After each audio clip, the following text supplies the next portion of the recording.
AP ప్రభుత్వం ఒక కీలక నిర్ణయం తీసుకుంది. గ్రామ, వార్డు సచివాలయ మహిళా పోలీసులకు కీలక అవకాశం కల్పించనుంది. వారు మాతృశాఖను ఎంచుకునే ఛాన్స్ ఇవ్వనుంది. మహిళా శిశు సంక్షేమ శాఖ లేదా హోంశాఖను ఎంచుకునే ఆప్షన్ ఇచ్చింది. మొదటి శాఖను ఎంచుకుంటే ఐసీపీఎస్ మిషన్ శక్తి పర్యవేక్షణ బాధ్యతలు ఉండనున్నాయి. హోంశాఖను ఎంచుకుంటే మాత్రం ఫిజికల్ టెస్ట్ ద్వారా పదోన్నతులు పొందే వీలుంటుంది. ఈ మేరకు సచివాలయ శాఖ కసరత్తు చేస్తుంది. త్వరలోనే దీనికి సంబంధించిన విధి విధానాలు ఖరారు కానున్నాయి. 5 ఏళ్ల కిందట సచివాలయ ఉద్యోగులు నియమితులయ్యారు. అందులో భాగంగా గ్రామాలలో శాంతి భద్రతల పరిరక్షణకులు, మహిళా పోలీసులను నియమించారు. అయితే వీరు ఏ శాఖ పరిధిలోకి వస్తారో మాత్రం స్పష్టత లేదు.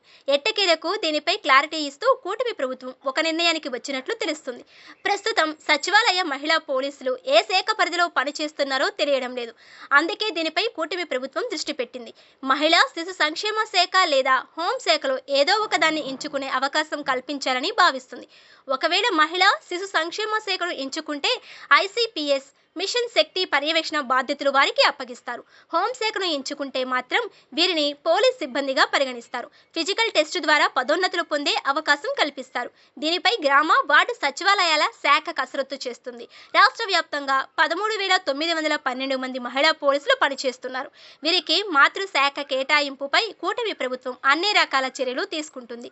2019 అక్టోబర్ 2న సచివాలయ వ్యవస్థ ప్రారంభమైంది. అప్పట్లోనే మహిళా పోలీసును ఎంపిక చేశారు. కానీ వీరు ఏ శాఖ పరిధిలోకి పనిచేస్తారో తెలియదు. అందుకే వీరికి ఎటువంటి పదోన్నతులు లభించలేదు. ఇప్పుడు ప్రమోషన్లు సిద్ధమవుతున్న వేళ వీరి శాఖల ఎంపిక కీలకం. హోంశాఖలో కొనసాగాలనుకునే వారికి తప్పకుండా ఫిజికల్ టెస్ట్ నిర్వహిస్తారు. అందులో అర్హత సాధించిన వారికి ఎగ్జిక్యూటివ్ పోస్టులలో, మిగిలిన వారిని మినిస్ట్రియల్ పోస్టులలో నియమిస్తారు. ఇప్పటి వరకు ప్రాథమిక నిర్ణయానికి వచ్చారు. మహిళా శిశు సంక్షేమ శాఖను ఎంచుకునే మహిళా పోలీసుల పదోన్నతుల ప్రక్రియ కూడా ఒక కొలిక్కి వచ్చింది. ఐసీడీఎస్ ప్రాజెక్టు క్లస్టర్ విధానాన్ని కొత్తగా ప్రతిపాదించారు. దీని ప్రకారం తొలి క్లస్టర్ స్థాయిలో మహిళా పోలీసుగా తీసుకుంటారు.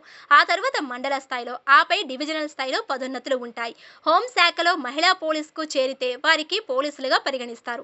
మహిళా శిశు సంక్షేమ శాఖకు కేటాయిస్తే మాత్రం శిశు గృహాలు, జోవెనల్ హోంలు ఉంటాయి. మిషన్ శక్తి కింద బాల్య వివాహాలను నియంత్రించడం, పని ప్రదేశంలో పిల్లల సంరక్షణ కేంద్రాల పర్యవేక్షణ వంటి బాధ్యతలు అప్పగిస్తారు. అయితే ఎక్కువ మంది ఐసీడీఎస్ వైపు మొగ్గు చూపే అవకాశం ఉంటుంది.